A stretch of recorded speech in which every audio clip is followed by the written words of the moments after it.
এই জন্য অনেক ছেলে পেলে আসো ভাই, আমি তোমাদের কাছেও বলি আব্বা, সারাক্ষণ শুধু মোবাইল নির্ভর এক জীবন বানায়ও না। জীবনের বলে হুজুর ভালো কিছু দেখি না, এত ভালোও দেখো না, জীবনটা মোবাইলের সাথে মিশাই দিও না দয়া করে আব্বা। বরং জীবন্ত মানুষ, জীবন্ত আল্লাহওয়ালা হক্কানি রব্বানি উলামায়ে কেরাম, আইম্মায়ে কেরাম, নওজোয়ান ভাই তোমাদের কাছে অনুরোধ, জীবন্ত মানুষের সংস্পর্শে আসা যাওয়া করো, আসা যাওয়া করো। মোবাইলের মধ্যে দিল নাই, কিন্তু ইমাম সাহেব যিনি মসজিদে বসা আছে, ওনার কলিজার মধ্যে ওনার কলিজা আছে, দিল আছে। দিলের কাছে তুমি বসলে তোমার দিলেও আল্লাহ তাআলার মহব্বত আসে। মোবাইল তো দিল নাই, মোবাইল তো এটা প্লাস্টিক, এখান থেকে দিল পাবেন কোথায়? जो आग की खासियत वो इश्क की खासियत, एक खाना ब खाना एक सीना ब सीना। আগুনের যেই স্বভাব, ভালোবাসা ইশক ও মহব্বতের সেই স্বভাব। আগুন যেমন এক ঘরে লাগলে পাশের ঘরে, সাথে থাকার কারণে পাশের ঘরেও আগুন লাগে, এক ঘর থেকে যেমন আরেক ঘরে আগুন লাগে, বুজুর্গানে দ্বীন বলেন এক দিল থেকে আরেক দিলে আল্লাহ তাআলার মহব্বত জ্বলে। এক সিনা ব সিনা। আজকে বেঈমান, সারা পৃথিবীর বেঈমান, প্রযুক্তি সর্বস্ব, বস্তু সর্বস্ব। মোবাইল তো একটি বস্তু, ফেসবুক তো একটা সাধারণ জিনিস আব্বা। আধুনিকতার এই সব চাকচিক্য, এতগুলো বস্তু, এত বস্তুবাদ। আর ইউরোপ তো বস্তুবাদের উপরে প্রতিষ্ঠিত, বেঈমানরা তো বস্তুর উপরে প্রতিষ্ঠিত।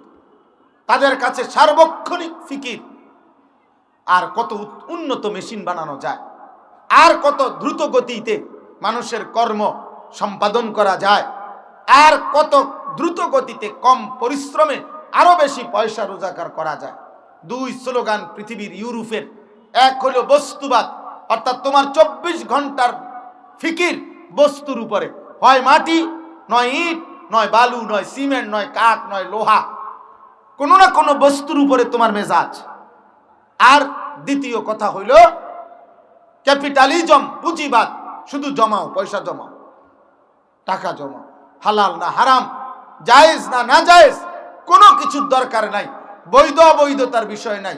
তুমি পরিশ্রম করবা যেমনে হোক, শুধু পয়সা উপার্জন করো। পয়সা বাড়বে, সম্মান বাড়বে, পয়সা বাড়বে, বিল্ডিং বাড়বে, পয়সা বাড়বে, সামাজিক মর্যাদা বাড়বে। আর সারাক্ষণ কেমনে কোনটাকে কোনটা আরো আধুনিক, আরো প্রযুক্তি, আরো বানানো যায়। এই জন্য আধুনিকতার স্লোগান হলো বস্তুবাদের স্লোগান, আধুনিকতার স্লোগান হলো পুঁজিবাদের স্লোগান, নিজের সম্পদ জমানো। ইউরোপের বক্তব্য হলো ম্যান ইজ ইকোনমিক্যাল অ্যানিম্যাল, মানুষ একটি অর্থনৈতিক প্রাণী। মানুষকে বানানো হয়েছে উপার্জনের জন্য, অর্থনীতির জন্য।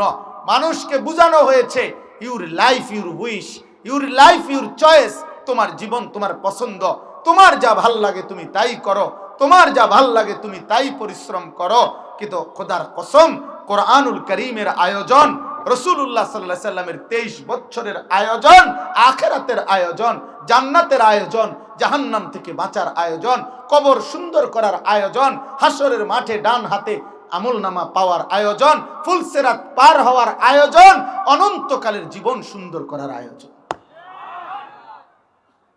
এই জন্য আমি অনুরোধ করি ভাই আমার, বন্ধু আমার, আজ আমাদের মেজাজ বদলানো দরকার। আজ স্রোতের মোকাবেলায় দাঁড়াইলে হবে না, স্রোতের মোকাবেলায় পাল্টা স্রোত তৈরি করতে হবে, পাল্টা স্রোত। আজ চ্যালেঞ্জের, বেঈমানের চ্যালেঞ্জের মোকাবেলায় তুমি একজন রুখে দাঁড়াইলে হবে না, বরং তুমি তোমার সমবয়সী অগণিত যুবক নিয়ে পাল্টা চ্যালেঞ্জ ছুড়ে দিতে হবে। এটাই হলো বর্তমান সময়ের চাহিদা।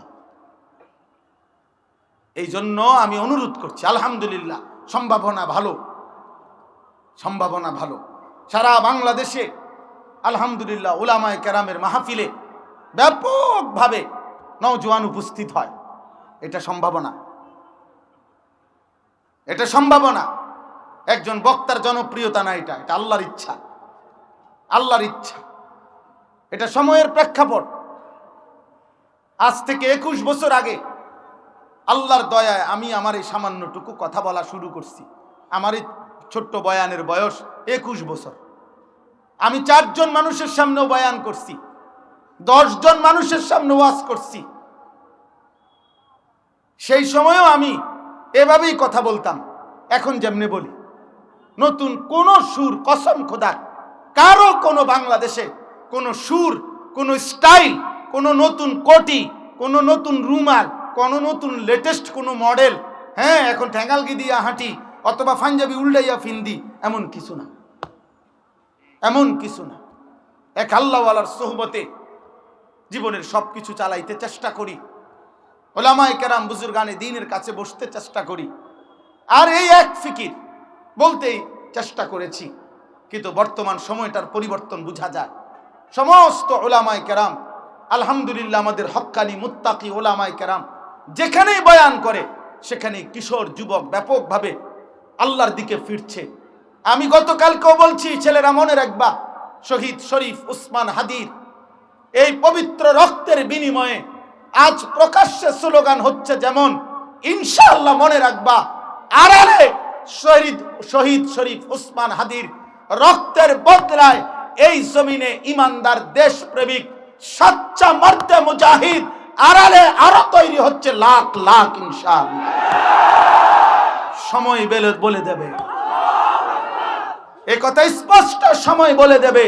আগামীর সময় বাংলাদেশে আগামীতে যারা রাষ্ট্র পরিচালনা করবে তাদের এটা জেনে থাকা উচিত, বাংলাদেশে কোরআনবিহীন, ইসলামবিহীন, আল্লাহর দ্বীনবিহীন অন্য কোন নাস্তিক্যবাদ, অন্য কোন ইউরোপ কিংবা বেঈমানের কাছে মুচলেখা দিয়ে যদি কেউ এসে এই বাংলাদেশে রাজত্ব করতে চায়, আল্লাহর কসম বাংলার জমিনে টিকবে না, কোনো সন্দেহ নেই।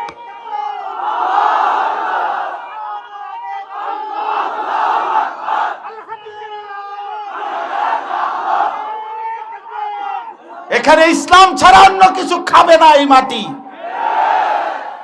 ইনশাআল্লাহ, ইনশাআল্লাহ। ইহুদিদেরকে শোনায় দিও, ইহুদিরা তোরা এখানে কিছু করতে পারবি না। খ্রিস্টান বেঈমান মিশনারি বলো, আর ছদ্মবেশী বলো, আর এনজিও বলো, আর পার্বত্য চট্টগ্রাম দখলের পায়তারাকারী বেঈমান অথবা উত্তরবঙ্গ দখলকারী পায়তারাকারী খ্রিস্টান ছদ্মবেশী বেঈমান, তাদেরও জানা উচিত বাংলাদেশের জমিনে শেষ পর্যন্ত ঝাড়ুর পিটা ছাড়া আর কিছু জুটবে না, ইনশাআল্লাহ। এদেশ ইমানদারের জমিন। আমার দেশের লক্ষ কোটি যুবক নতুন করে তৈরি হচ্ছে আবার। 5 কোটি যুবক যদি হয়, কয়জন রে গুলি করবা? হ্যাঁ, কয়জন? কয়জন? বুলেটের তো শেষ আছে, বুলেটের তো শেষ আছে। যে গুলি করবে একদিন সেও দেখবে যে তার সন্তান, তার ভাতিজাও তো গুলির মুখে দাঁড়ায় গেছে। হ্যাঁ, এটাই তো হয়েছে। গত ফ্যাসিস্টের আমলে তো সরকারি বাহিনীর অসংখ্য সদস্য শেষ পর্যন্ত তো এটাই বলছে যে আমরা কাকে গুলি করব।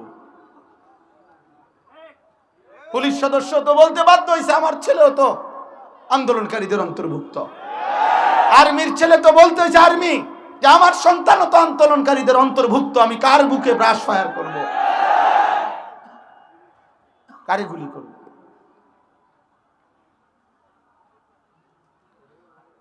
এই জন্য ভাই আমার, নষ্ট হইও না, চরিত্রহীন হইও না। নারী, ছবি, অশ্লীল দৃশ্য, মোবাইল, জিনা, ব্যভিচার, মদ, অনলাইনের হারাম, জুয়া, এই সমস্ত অসভ্যতার মধ্যে যারা পড়ে আছো, কিশোর ছেলেরা, যুবক ছেলেরা, আমি বললাম ইনশাআল্লাহ আগামী অল্প সময়ের ব্যবধানে ইনশাআল্লাহ তোমার মতো আকামলা, তোমার মতো অপদার্থ কোন কামে লাগবা না। বাজারে বইয়া মূলাও বেচতে না, তুমি মনে করো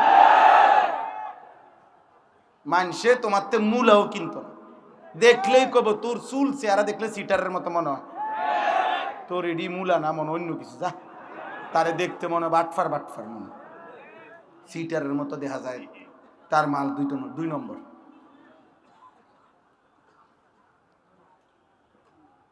হ্যাঁ হ্যাঁ, যুগ চাহিদা বদলায়। অতিলকাল আইয়ামু নুদাবিলুহা বাইনান নাস, এটা কোরআনের আয়াত। আল্লাহ বলছেন আমি মানুষের মাঝে দিন বদলাই, অবস্থার পরিবর্তন করি, সময় বদলায়, যুগের চাহিদা বদলায়, সময়ের প্রেক্ষাপট বদলায়। এই জন্য আলহামদুলিল্লাহ সেই 1920 খ্রিস্টাব্দে ওসমানী খেলাফত 20 বা 21-এর মধ্যেই চূড়ান্তভাবে পতন হয়ে গেছিল। আজ 100 বছরের চাইতে বেশি সময় হয়ে গেছে, মুসলমানদের হাতে বিশ্বময় খেলাফত নাই। আলহামদুলিল্লাহ আগামীর পরিবেশ পরিস্থিতি যেদিনে হোক, আজ না হয় কাল, আমি না হয় আমার সন্তান কিংবা আমার বংশধর দেখবে আগামীতে মুসলমানদের খেলাফত আরেকবার পৃথিবীতে প্রতিষ্ঠিত হবেই হবে। নওজোয়ান, আল্লাহর দিকে আগাও, দ্বীনের দিকে আগাও, ইসলামের জন্য কিছু ভাবো, আখিরাত নিয়ে ভাবো, সৎ মন্দ পার্থক্য বুঝো, হালাল হারামের পার্থক্য মানো, উত্তম নেককার মানুষের সঙ্গী হও, প্রিয় মানুষদের সাহচর্য গ্রহণ করো। আল্লাহ কবুল করেন, আল্লাহ তৌফিক দান করেন, আল্লাহ তৌফিক দান করেন। কোরআনুল কারীমের 19 নম্বর পারা, 25 নম্বর সূরা, সূরায়ে ফুরকান। এই সূরার কয়েকটা আয়াত 25, 26, 27, 28, 29, 30, এই 6টি আয়াত আমি তেলাওয়াত করেছি। ইনশাআল্লাহ আর অল্প একটু সময়ের মধ্যে আমি এই 6টি আয়াতের সামনে রেখে সামান্য কিছু কথা আরজ করতে চাই। আল্লাহ আমাদেরকে তৌফিক দান করেন, আমিন। এই 6টি আয়াতের মূল বক্তব্য কি? মূল বক্তব্য হলো সঙ্গী, সাহচর্য, সান্নিধ্য, সংস্পর্শ, এইটার ক্ষতিকর দিক, উত্তম দিক, এটা সংক্ষেপে বুঝানো, সংক্ষেপে বুঝানো। এই যে কথাটা আমি প্রেক্ষাপট শুরু করছি, অর্থাৎ হলো এই পৃথিবীতে মানুষ, ছেলেরা ভাই, এই যে মোবাইল যারা হাতে ধরে রাখছো, হাতে হাতে ধরে যারা ভিডিও রেকর্ড করছো, আশা করি ইনশাআল্লাহ তুমি কিছু বুঝবা না। এটা আমি একটা সিদ্ধান্ত দিলাম, আরই আশা করা যায় এই তুমি শেষ পর্যন্ত ঘাস কাটন ছাড়া আর কোনো কামে লাগবে না। এই জন্য মোবাইল যারা হাতে ধরে ভিডিও করছো, রেকর্ড করছো, এটি বন্ধ করো, আমার দিকে তাকাও। এখানে সব শ্রদ্ধেয় উলামায়ে কেরাম বসা আছে, ওনাদের দিকে তাকাও। মোবাইল এটা সামনে ধরে রাখো না, হাতে হাতে ধরে রেখো। আবারও তো বললাম, এটাই তো বুঝাইলাম রে ভাই, 24 ঘন্টা জীবনটা মোবাইলের সাথে বাইধা ফেলো না। প্রয়োজনকে প্রয়োজনের মধ্যে রাখো ভাই। আপনাদের যারা বয়স্ক তাদেরকেও বলি ভাই, প্রয়োজন তো প্রয়োজনের মধ্যে থাকুক। বড় মোবাইলের প্রয়োজন আছে, ঠিক আছে, কিন্তু সারাক্ষণ না। তো বলতেছিলাম, এই পৃথিবীতে মানুষ সমাজবদ্ধ জীব, মানুষ একাকী থাকতে পছন্দ করে না। একাকিত্ব যন্ত্রণাদায়ক। একাকী থাকলে রাজপ্রাসাদও ভাল লাগে না, একাকী থাকলে দামি অট্টালিকাও মজাদার নয়, একাকী কষ্টকর। মানুষকে আল্লাহ তাআলা সৃষ্টিগতভাবেই ও খালাকনাকুম আজওয়াজা, জোড়ায় জোড়ায় সৃষ্টি করেছে। আল্লাহ তাআলা বলছেন সুবহানাল্লাযী খালাকাল আজওয়াজা কুল্লাহা, ওই আল্লাহর পবিত্রতা, যে আল্লাহ সব কিছু জোড়ায় জোড়ায় সৃষ্টি করেছে। তো মানুষ একাকী থাকতে পছন্দ করে না। মানুষ তার জীবন চলার পথে সঙ্গী খোঁজে, সাহচর্য খোঁজে। এটা তার একটা স্বভাবজাত ফিতরাত, সৃষ্টিগত অভ্যাস। মানুষ সঙ্গী খোঁজে, কারো না কারো সংস্পর্শে, কারো না কারো সান্নিধ্যে সে থাকতে চায়, চলতে চায়। এই জন্য এই সংস্পর্শ, সান্নিধ্য, সাহচর্য, আরবিতে সহজেই বলে সোহবত, এটা একটি গুরুত্বপূর্ণ বিষয়। যেহেতু আমাকে কারো না কারো সান্নিধ্যে চলতেই হয়, থাকতেই হয়, এমনকি জীবন চলার পথে মানুষ সান্নিধ্যকে পছন্দই করে, তাহলে এই ক্ষেত্রে ইসলাম সুস্পষ্ট দিক নির্দেশনা দিয়েছে। আল্লাহ নবী সাল্লাল্লাহু আলাইহি ওয়াসাল্লাম এবং কোরআনুল কারীমের মধ্যে আল্লাহ তাআলা এই ব্যাপারে দিক নির্দেশনা দিয়েছেন যে তুমি তোমার পছন্দ মতো যাকে তাকে বন্ধু বানাবে না। সবাই শুনতেছেন মনোযোগ দিয়া? মাথা মুতো লাইরে। তো যাকে তাকে তুমি বন্ধু বানাবে না, যাকে তাকে তুমি সঙ্গী বানাবে না, যাকে তাকে তুমি স্ত্রী বানাবে না, যাকে তাকে তুমি সান্নিধ্য দিবে না, গ্রহণ করবে না। বরং এক্ষেত্রে আল্লাহ তাআলা কোরআনেও বলছেন, নবীজি সাল্লাল্লাহু আলাইহি ওয়াসাল্লাম হাদিসের মধ্যেও বলেছেন।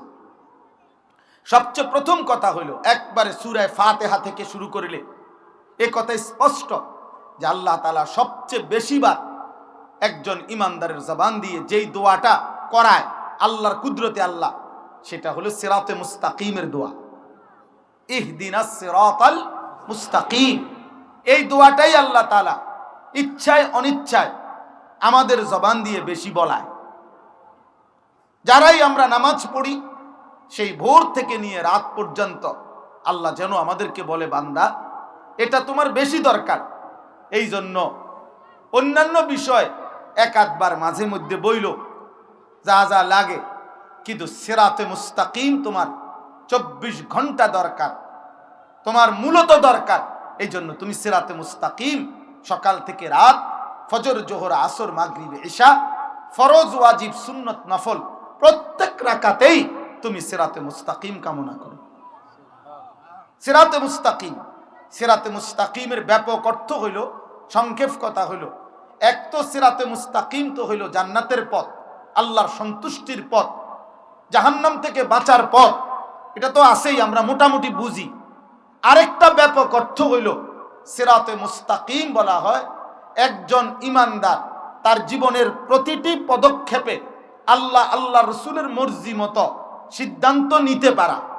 আরো ব্যাপক অর্থে যে দুনিয়াবি প্রয়োজন পূরণের ক্ষেত্রেও সঠিক সিদ্ধান্ত, ক্ষতি হবে না, তার মুসিবত হবে না, অকল্যাণ হবে না, এরকম সঠিক সিদ্ধান্ত নেওয়ার মতো যোগ্যতা আল্লাহ যেন তাকে সর্বদাই সব কাজে দেয়। সেটা 1 কেজি মিষ্টি কিনতে হোক, 1 কেজি মাছ কিনতে হোক, একটা তরকারি কিনতে হোক, যে আমি যেন ফসাটা আমারে যেন দিয়া না দেয়, আমারে যেন ভুল বুঝাইয়া বোকা বানাইয়া 2 নম্বরটা যেন দিয়া না দেয়। আল্লাহ আমি যেন জীবন চলার পথেও ভুলটা না নেই, অশুদ্ধটা না নেই, ক্ষতিকরটা না নেই, লসওয়ালাটা না নেই, 2 নম্বরটা না নেই। আখিরাতের পথেও আমি যেন ভুল পথে পরিচালিত না হই। এজন্য আমার পুরা জিন্দেগির প্রত্যেক কদমে সিরাতে মুস্তাকিম যেটা, সঠিক যেটা, ন্যায়ানুগ যেটা, এটা আপনি আমাকে দান করেন। এইটা হলো ব্যাপক অর্থ, ব্যাপক। এটা অনেক বড় নিয়ামত, অনেক বড় নিয়ামত।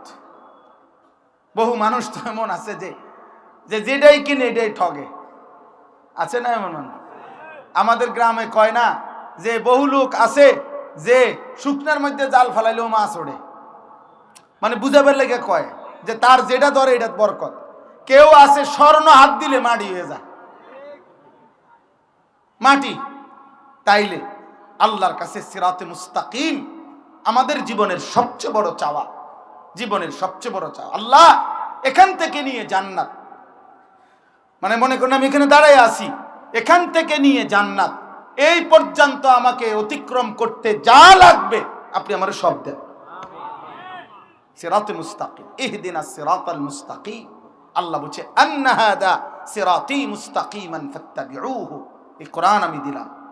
তো এই সিরাতে মুস্তাকিমের দোয়ার মধ্যে আল্লাহ আমাদেরকে শিখাইছেন যে পরবর্তী লাইন, বান্দা বলো, তুমি বলো, আমি তোমাকে শিখাই দিচ্ছি, তুমি আমারে এমনে কও, আমি আল্লাহর কাছেই বলো, আমার থেকে নিবা, আমার শেখানো পদ্ধতিতে বলো যে সিরাতাল্লাযীনা আনআমতা আলাইহিম।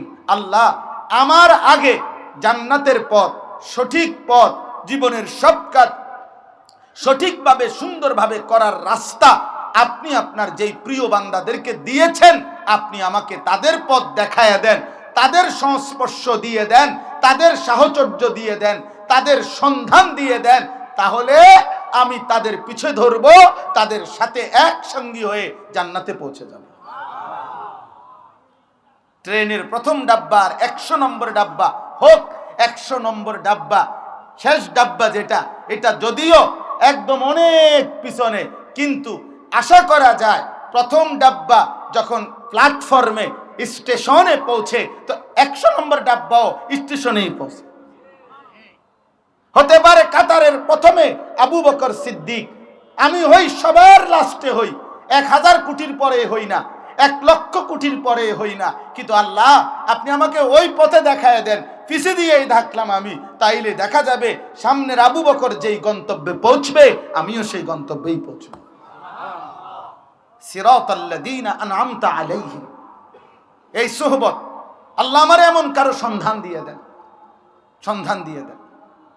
সাইয়্যিদুত তাইফা হাজী ইমদাদুল্লাহ মুহাজিরে মক্কি রাহমাতুল্লাহি আলাইহি বলতেন, আমাকে যদি সুনির্দিষ্ট করে নির্ধারণ করে রমজানের শেষ দশকে চিহ্নিত করে বলে দেওয়া হয় যে আজকের রাত নিশ্চিত শবে কদর, যদি আমাকে বলে দেয় কোনো ফেরেশতা, এবং আমাকে যদি বলা হয় এমদাদুল্লাহ আজ নিশ্চিত শবে কদরে তোমার কেবল একটি দোয়া কবুল হবে, আর কোনো দোয়া কবুল হবে না, একটা দোয়াই করার সুযোগ দিলাম, এটাই বলো যেটা একটা এটাই কবুল হবে, তো সেই দোয়াটা তুমি কি বলবা? তিনি বলেন, আমাকে যদি এমন করে বলে দেওয়া হয় আমি এমদাদুল্লাহ বলবো, আল্লাহ নিশ্চিত শবে কদরের এই রাতে একটি দোয়া করার সুযোগ পেয়ে এমদাদুল্লাহ আপনার কাছে কোনো আল্লাহওয়ালা সোহবত কামনা করছি, আপনার কোন প্রিয় বান্দার সান্নিধ্য দিয়ে দেন, আপনার কোন প্রিয় বান্দার সোহবত দিয়ে দেন। দোস্ত আমার, আল্লাহর প্রিয় বান্দা, উত্তম মানুষ, নেক মানুষের সান্নিধ্য, উত্তম বন্ধু, উত্তম সঙ্গী, জীবন চলার পথে একজন নেককার মানুষ পাওয়া মিলা খোদার কসম এটা জীবনের শ্রেষ্ঠ সম্পদ। কেউ একজন আমারে ধরে রাখবে, কেউ একজন আমারে শুধরায় দিবে, কেউ একজন আমারে টেনে ধরবে, টেনে ধরবে, টেনে ধরবে। আমার শায়েখ আরিফ বিল্লাহ হাকিমুন নফস আল্লামা মুফতি মুশতাকুর নবী কাসিমি হযরত দামাত বারাকাতুহুম, এই দেখা গেছে প্রতিনিয়ত জিজ্ঞাসা করে কয়টা মাহফিল করছেন, কতক্ষণ বয়ান করছেন, এত দূরে কেন গেলেন, এত লম্বা সফর করলেন কেন, এতটা গ্যাপ হইল কেন? বলেন এমন হইতে পারবে না, ওইটা হইতে পারবে না, এইটা হইতে। আমি ব্যক্তিগতভাবে নিজের মাথায় হাজার হাজার বুদ্ধি আমার মাথার মধ্যে ঘুরে, শত শত বুদ্ধি, এই সব বুদ্ধি যদি আমি নিজে প্রয়োগ করতে চাইতাম বাংলাদেশে, দেশও ফেস লাগতো, আমিও ফেস লাগিয়ে গেলাম। হ্যাঁ হ্যাঁ, বুদ্ধির কোনো কুল কিনারা নাই। আপনি শুধু এখানে দাঁড়াইয়া কুদুর কন্যা মাইকটা দিয়া যে কালকে আমি একটু ঢাকা যাব, কেমনে গেলে ভালো হয়, আলহামদুলিল্লাহ, এরপরে একটু সুযোগ দেন আধা ঘন্টা, একটু আপনি দেখেন না বুদ্ধি, বাংলাদেশ বুদ্ধির খনি, কত শত বুদ্ধি আসবে। তো হজরতের কাছে দেখা গেছে বহু বুদ্ধি এরকম বলি, হজরত বলছে এক কথা চির হইতো না মামা, খালি বললি বাদ, ঠিক আছে বাদ বাদ। জীবনের বহু কিছু থেমে যায়, আবার জীবনের বহু কিছু আগায় যায়। এই জন্য ভাই, এই আয়াতের মূল বক্তব্য, এই কথাটা আমি বলতেছি তর্জমা, কিন্তু মূল বক্তব্য হলো উত্তম সঙ্গী আর মন্দ সঙ্গী এটা বুঝা, এটা বুঝা। আল্লাহ নবী সাল্লাল্লাহু আলাইহি ওয়াসাল্লাম বলেছেন, আল মারউ আলা দীনি খলিলিহি ফালইয়ানজুর আহাদুকুম মান ইউখালিলু। নবীজি বলেছেন প্রত্যেক ব্যক্তি তার বন্ধুর আচরণ দ্বারা প্রভাবিত হয়, অতএব তোমরা লক্ষ্য রেখো কাকে বন্ধু বানাচ্ছ। রাসূলুল্লাহ সাল্লাল্লাহু আলাইহি ওয়াসাল্লাম বলছেন, নবীজি বলছেন, আল্লাহ নবী সাল্লাল্লাহু আলাইহি ওয়াসাল্লাম বলছেন, সবাই খেয়াল করেন, আল্লাহ নবী বলছেন, ইন্নামা মাসালুল জালিসিস সালিহ ওয়াল জালিসিস সু কাহামিলিল মিস্ক ওয়া নাফিখিল কির। নিশ্চয়ই উত্তম সঙ্গী এবং মন্দ সঙ্গী উদাহরণ কার মতো? নবীজি বলেন, উত্তম সঙ্গী আতর বিক্রেতার মতো, মন্দ সঙ্গী কামারের দোকানদারের মতো। কামারের দোকানে যে এই এমনি এমনি এটা টানে, যে হাফর যেটা দিয়ে টানলে কয়লা কি হয়, লাল হয়, এইটা যে টানে এই বেটার মতো। এই বেটা কামারের দোকানে যে কয়লাতে ফু দেয়, অর্থাৎ এটা দিয়ে হোক আর যেটা দিয়ে হোক, সুঙ্গা দিয়া হোক, ওই বেটার মতো, কামারের দোকানের ওই কর্মচারীর মতো। নবীজি উদাহরণ দিয়ে বুঝাইছেন, ফাহামিলুল মিস্ক, তুমি মনে রেখো উম্মত, একজন আতর বিক্রেতার কাছে যদি তুমি যাও তাহলে তিনটা জিনিস পাবে। এক, ইম্মা ইনহুজিকা, অর্থাৎ হয়তো সে তোমাকে ছোট্ট এক বোতল আতর হাদিয়া দিবে। দুই, অথবা ওয়া ইম্মা আন তাবতাআ মিনহু, তুমি তার থেকে টাকা দিয়ে আতর কিনে নিবে। অথবা ওয়া ইম্মা আন তাজিদা মিনহু রিহান তাইয়্যিবা, সে যদি তোমাকে নাও দেয়, তুমি যদি নাও কেনো, তো কিছুক্ষণের জন্য হলেও তোমার নাকে আতরের সুগন্ধি লাগবে। এই তিনটার একটা হবেই, দুর্গন্ধ মিলবে না, সুগন্ধি মিলবে। কিনলে বাড়িতে নিয়ে আসবে, হাদিয়া দিলের সাথে নিয়ে আসবে। ওয়া নাফিখুল কির, আর আল্লাহ নবী সাল্লাল্লাহু আলাইহি সাল্লাম বলেন, কামারের দোকানে লোহার ময়লা ঝংকার করে যেই বেটা, অথবা ওই কয়লার মধ্যে ফু দেয় যেই বেটা, তার কাছে গিয়ে যদি তুমি বসো তাহলে তোমার দুইটা ক্ষতি হবে। ইম্মা আন ইউহরিকা সিয়াবাকা, কিছুক্ষণ বসলে একটু পরেই দেখবা লুঙ্গির কোনা, জামার কোনা পুড়ে যাবে, কোনো এক কোনা হয়তো ফিরে গেছে। আর নাই তো ওয়া ইম্মা আন তাজিদা মিনহু রিহান খাবিসা, অথবা তুমি তার থেকে যে কতক্ষণই বসবে ওই কতক্ষণ অবশ্যই তোমার নাকে ধোঁয়ার দুর্গন্ধ অবশ্যই পাবে। তার মানে এখানে কল্যাণ কিছু পাবে না, হয় কাফড় পুড়বে, আর নাই তো নাকে ধোঁয়ার দুর্গন্ধ লাগবে। আল্লাহ নবী সাল্লাল্লাহু আলাইহি সাল্লাম বলেন, অতএব তুমি সিদ্ধান্ত নাও, তুমি উত্তম সঙ্গী নির্বাচন করবা নাকি মন্দ সঙ্গী নির্বাচন করবা। রাসূলুল্লাহ সাল্লাল্লাহু আলাইহি সাল্লাম বলেন, লা তুসাহিব ইল্লা মুমিনান, ঈমানদার ছাড়া কাউকে বন্ধু বানায়ও না। নবীজি বলেছেন, ওয়ালা ইয়াকুল মালাকা ইল্লা তাকিয়্যুন, তুমি তোমার মাল, তোমার অর্জন সম্পদ ভালোবাসা মহব্বত নিয়ে, কলিজার ভালোবাসা দিয়ে মুত্তাকি ব্যতীত, আল্লাহ ভীরু ব্যতীত কাউকে খাওয়াবে না। অর্থাৎ কোন ফাসিক, কোন ফুজ্জার, কোন পাপী, কোন নাফরমান, কোন অহংকারী, কোন সীমা লঙ্ঘনকারী, কোন দুশ্চরিত্র, কোন বেয়াদব, কোন বেঈমান, তাকে যদি কোনো প্রয়োজনে, কোনো কারণে, একান্ত ক্ষমতার কারণে, দাপটের কারণে, জুলুম থেকে বাঁচার জন্যে যদি খাওয়াইতে হয়, তো কলিজার ভালোবাসা দিয়ে খাওয়াইও না, বরং ঘৃণা নিয়েই খাওয়াইবা। ঘৃণা। এই জন্য অনেক সময় অনেক সাধারণ মানুষ আছে না, হিংসুক, তারা বলে, হুজুর আমনের গো কিতা এটা দাওয়াত খাওন, তা আমনে বইয়া বইয়া দাওয়াত খান না, আমি যখন এটা দাওয়াত খাইলে অসুবিধা হয় আমনের, তা আমনে বইসা দাওয়াত কেমনে খাওন, আমনে একটা সিস্টেম বলে দেন। সব মানুষের বলে দেন যে হুজুরের বাইর থাকবো, সারা বাংলাদেশের দাওয়াত সব হুজুরের বাইর দিয়ে আইবেন, আমনে সিস্টেম করে দিলে আমার অসুবিধা কি? আর আপনারা কেন দাওয়াত দেয় না, এটা আমার অপরাধ কি? কথা বলে না কেন? আপনি চা দোকানে বসে বসে বিড়ি খান, হ্যাঁ, আপনার শরীরে বিড়ির দুর্গন্ধে কাছে যাওয়া যায় না, আপনার কিত্ত মানুষে দাওয়াত দিত? হ্যাঁ, আপনার কাছ থেকে আখিরাত তো মিলবে না, আপনার কাছ থেকে তো বিড়ির দুর্গন্ধ মিলবে। আপনি গপ মারেন বইয়া বইয়া, ফতুয়া দেয় চা দোকানে বসে, আরে হুজুরের মধ্যে তো 13 ফ্যাঁস, হেবটা কয় হুজুররাই তো দেশটার মধ্যে ফ্যাঁস লাগাইয়া রাখছে, এক এক হুজুর এক এক কথা কয়, আমরা কোন দিকে যাবো? না, আপনি চা দোকানে বইয়ে থাকবেন, যাবেন কেন? এখানে আপনার একটু পরে বন দিব, চা দিব, বিড়ি দিব, টেলিভিশন চলতে আছে, নর্তকী না আছে, আপনি অন্যদিকে যাইয়া কিনবেন? আপনি এনে বসার থাকেন, লইরেন না, আপনি জাগাতে লইরেন না, আপনি বিড়িয়ে খান বসে, ফালতু কোথাকার বেটা। হ্যাঁ বেটা, এনে বইয়ে বইয়ে বুদ্ধি দেন। হ্যাঁ, আপনি কাকে বুদ্ধি দেন মিয়া? ফাজলামি করেন, কাকে বুদ্ধি দেন? কোন হুজুরে কি ফেস লাগাইছে? হুজুরদের ফেসে বইরা বিড়ি খান, যে হুজুররা একটা ফেস লাগাই রাখছে। আমার 2জন হুজুর আইয়া কইলো খাইতাম, আর 2জন আইয়া মানা করলো। আমগো ফেসে নিয়ে আপনি সুদ খান, আপনি যাই যে 30 বছর কিস্তি নিলেন, সুদ খান, আমরা হুজুরগো ফেসে পইরা। হ্যাঁ, কথা বলেন না কেন? একটা সুদখোর বলুক একটা কিস্তে খোর বলুক বেটা আমরাই ফাঁস লাগাইছি বেটা, তাইলে আপনি সুদ খান কেন? আপনি কিস্তি নেন কেন বলেন মিয়া?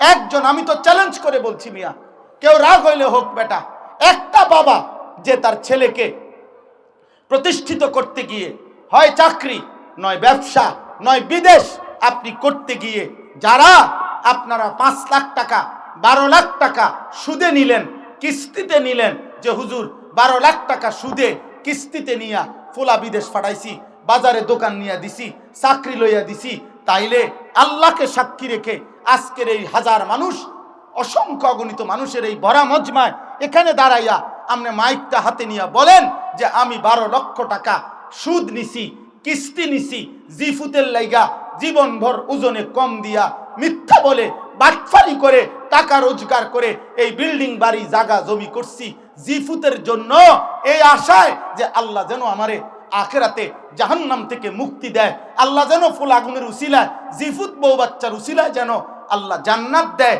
এই আশায় আপনি এত মিথ্যা বাটফারি সিটারি করছেন, এটাই উদ্দেশ্য কিনা? এনাই এখন আসে এনে ছবিটা আছে, এই মুরব্বী আইন না কেন? এনাই এখন এটা ভিডিও হইব এখন, হ্যাঁ তো তো গপ মারেন কেন? গপ মারেন কেন? হ্যাঁ, জীবন মানে শুধু বিল্ডিং, জিন্দিগি মানে বিল্ডিং, জিন্দিগি মানে 30 শতক জমি। কি বলতে চান? 3 ফুট বিদেশ, তো কি সে 3 ফুট বিদেশ? ছেলেটা ইটালি থাকে তো কি সে, ইটালি তো বহুত মানুষ জন্মও নিছে। আপনার ফুট তো 28 বছর বয়সে না গেছে ইটালি, যাতে ফইলের তো ইটালি, হ্যাঁ যাদের জন্ম ইটালি, যার 14 গোষ্ঠী ইটালি, তে তো আরো বড় কপাল। আমনের যদি ফুট ইউরোপ থাকাতে আমনের কপাল এত বড়, ভাগ্য আমনের কপাল। তাইলে যার বাপ দাদা জন্মসূত্রে ইটালি ইউরোপ, তার তো পুরাটাই কপাল, তার নাকও নাই চোখও নাই ঠোঁটও নাই মুখও নাই, পুরাটা কপাল। কপালের কারণে চোখ নাক কান হয়তো অন্য জায়গায়। পাগলামি করেন মিয়া, আমি বিদেশের বিরোধিতা করছি না, ইটালি হারাম বলছি না, ইউরোপকে হারাম বলি নাই বেটা, কিন্তু এক মুসলমান এক ইমানদার আপনার জীবনের সফলতা, আপনার জীবনের সার্থকতা আপনি টাকা সম্পদ বিদেশ বিল্ডিং দালান ব্যবসাকে বললেন কেন? এটা না আমার বলা, এটাকে বলবেন কেন মিয়া? মুমিনের সফলতা আখিরাত, মুমিনের সফলতা জান্নাত, মুমিনের সফলতা ডান হাতে আমল নামা, মুমিনের সফলতা জাহান্নাম থেকে মুক্তি। আম্মা মান উতিয়া কিতাবাহু বিয়ামিনি, আল্লাহ বলছে যেদিন আমল নামা মুমিনের ডান হাতে দেওয়া হবে, ইমানদার একটা চিৎকার দিবে আর হাসরবাসীকে বলবে হা উমুকরাউ কিতাবিয়া, এই হাসরবাসী দেখো না দেখো না আমার নাম জান্নাতীদের মধ্যে উঠছে, ইকরাউ কিতাবিয়া, আমার আমল নামা দেখো দেখো আমার নাম কোথায় উঠছে। বাকি হাসরবাসীরা বাকিরা সামনে যারা, তারা বলবে আরে দোস্তরে কিতারে, তুই তো আমরার বাজারে এই ব্যবসা করতি, দোকানদারি করতি, এক লগে দে কতবার একই অটোতে গেলাম আইলাম, এই কাম বানাইলি কেমনে? আমল নামা ডান হাতে নেওয়ানোর মতন এক আমল করলি কোন সময়? কহা দোস্ত ইন্নি জানান্তু আন্নি মুলাকিন হিসাবিয়া, আমি কলিজা দিয়া বিশ্বাস করতাম এই আখিরাত হবে, হাসরের মাঠ হবে, ফলে আমি ব্যবসাও করেছি, বাজারও করেছি, সংসারও করেছি, 5 ওয়াক্ত নামাজ জামাতও পড়েছি, আমি উপার্জনও করেছি, আবার খেয়াল রাখছি একটা টাকা যেন হারাম না হয়, সুদের না হয়, মিথ্যা না হয়, ধোঁকা না হয়, প্রতারণার না হয়। আপনাদের বিশ্বাস হয় ইমানদার হালাল উপার্জনকারী ব্যবসায়ী বাংলাদেশে নাই? কথা বলেন না কেন? নাই, অবশ্যই আছে। কয়জন দেখবেন মিয়া? আপনি দেখবেন কেমনে? হারাম করতে দেখবে, ভালো মানুষ দেখবেন কেমনে? আপনি যে যেমন সে তো খুঁজেই পায় তেমন। আল জিনসু ইয়ামিলু ইলাল জিনস। অতএব দয়া করে আপনাদের কাছে এটা বললাম, আল্লাহ নবী সাল্লাল্লাহু আলাইহি সাল্লাম বলছে উম্মত সিদ্ধান্ত নাও, সিদ্ধান্ত নাও, উত্তম মানুষকে সঙ্গী বানাও।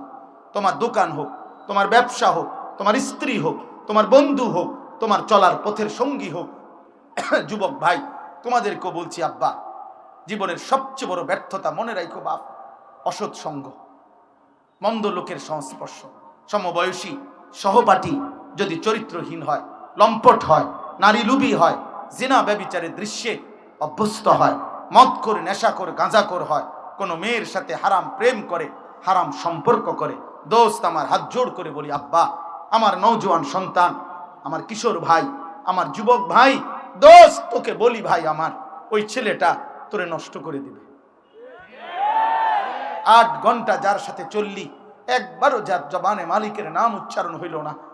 3টা থেকে রাত 11টা পর্যন্ত বন্ধু নামের যার সাথে চললি ফিরলি বাবা, এই 8 ঘন্টা, এই 8 ঘন্টার মধ্যে আসর, মাগরিব, এশা 3 ওয়াক্ত নামাজের আজান হইছে।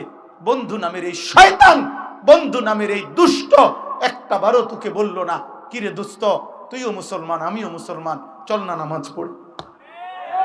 ও কিসের বন্ধু? ও শয়তান। ও কি? শয়তান, শয়তান। আমি বললাম যদি তাফসীর সুনির্দিষ্ট দলিল দেখতে চান, আমি দলিল দেখাবো। আমার কাছে তাফসীরের মধ্যে স্পষ্ট লেখা আছে, প্রত্যেক ওই ব্যক্তি মানুষকে যে পথভ্রষ্টতার দিকে নিয়ে যায়, তাকেও রূপকার্থে শয়তান বলা যায়। হ্যাঁ, বন্ধু নামের শয়তান, বন্ধু নামের শয়তান। অতএব অসৎ লোক, চরিত্রহীন যুবক, চরিত্রহীন কিশোর, ইমানদার ছেলেরা তোমাদের বন্ধু হইতে পারে না। কোন কাফের বেঈমান বন্ধু হইতে পারে না। ফেসবুকে অগণিত বন্ধু, অচেনা বন্ধু তোমার ফ্রেন্ড, তোমার ফ্রেন্ড হতে পারে না বেটা। কোন ইহুদির বাচ্চা তোর বন্ধু হবে কেন? কোন খ্রিস্টানের বাচ্চা তোর বন্ধু হবে কেন? কোন হিন্দুর বাচ্চা তোর বন্ধু হবে কেন বেটা? কেন বন্ধু হবে বেটা? বন্ধু হইতে পারে না। সম্পর্ক থাকতে পারে, দুনিয়াবি প্রয়োজন, তার সাথে আমাদের চলতে পারে, কোনো অসুবিধা নাই। বাংলাদেশে আমরা কাউরে চলে যেতে বলি নাই। আমরা সংখ্যাগরিষ্ঠ মুসলমানের বাংলাদেশে সংখ্যালঘু হিন্দু অথবা সংখ্যালঘু অন্য কোনো মানুষকে আমরা চলে যেতে বলছি কোনোদিন? আমরা তাদেরকে বাধাগ্রস্ত করেছি বন্ধু? না। কিন্তু কলিজার সম্পর্ক, ভালোবাসা, হৃদয়ের বন্ধুত্ব, সেটা শুধু মুমিনের জন্যই হবে। ইন্নামা ওয়ালিয়ুকুম, আল্লাহ বলছে তোমাদের বন্ধু হবে আল্লাহ, ওয়া রাসূলুহু, আল্লাহর রাসূল, ওয়াল্লাযীনা আমানু আল্লাযীনা ইউকিমুনাস সালাহ, আল্লাহ বলছে এবং যারা মুমিন নামাজি তারা তোমাদের বন্ধু হবে। আল্লাহ আমাদেরকে বুঝ দান করে। এবার আসেন এই আয়াতের অংশটা শেষ করি।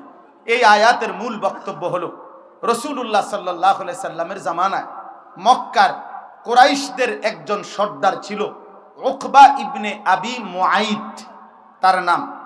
এই কাফের সর্দার মক্কার সর্দারদের মধ্যে সম্ভ্রান্ত সর্দার ছিল, অনেক ধনী ছিল, অনেক বড় ব্যবসায়ী ছিল। সে নিয়মিত মক্কার বাহিরে দূর দূরান্তে ব্যবসা করতে যাইত।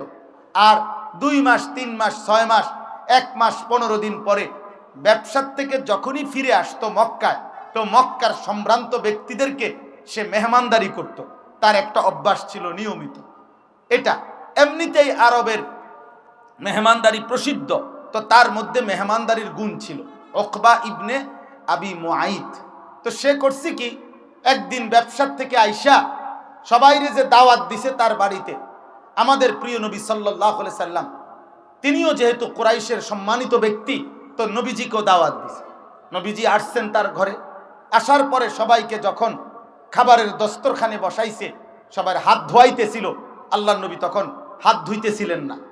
তো উকবা ইবনে আবি মুআইত বলল, মুহাম্মদ হাত ধুইতেছ না কেন? তখন আল্লাহর নবী সাল্লাল্লাহু আলাইহি সাল্লাম বললেন, চাচা যতক্ষণ আপনি আমার কালেমা না পড়বেন ততক্ষণ আমি হাত ধুবো না, খানাও খাবো না।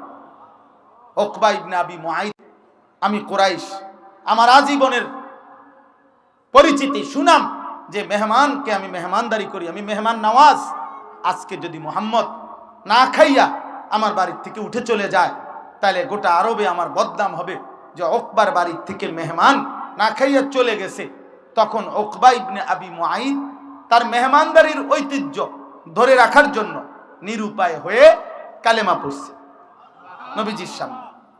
সুবহানাল্লাহ থন রাখে না, আর রাখেন না, সুবহানাল্লাহ শুনেন না, কথা শেষ হোক না। তো এরপরে নবীজি সাল্লাল্লাহু আলাইহি সাল্লাম খানা খাইছেন। খানা খাওয়ার পরে নবীজি বিদায় নিছেন। এইবার এই উকবা ইবনে আবি মুআইত, ওই আরো মেহমান আছে না, এই বাকিগুলা তো কাফের। এই বাকি কাফেরদের মধ্যে উবাই ইবনে খালফ, এই নিকৃষ্ট কাফের, যে উমাইয়া ইবনে খালফ হযরত বেলালের যে মনিব, এরা ভাই, এই উবাই ইবনে খালফ এই বেঈমান সাথে সাথে উকবা ইবনে আবি মুআইতকে ধরছে, হাত চাইপা, বলছে দোস্ত তোর লগে আজগা আমগো কতদিনের বন্ধুত্ব?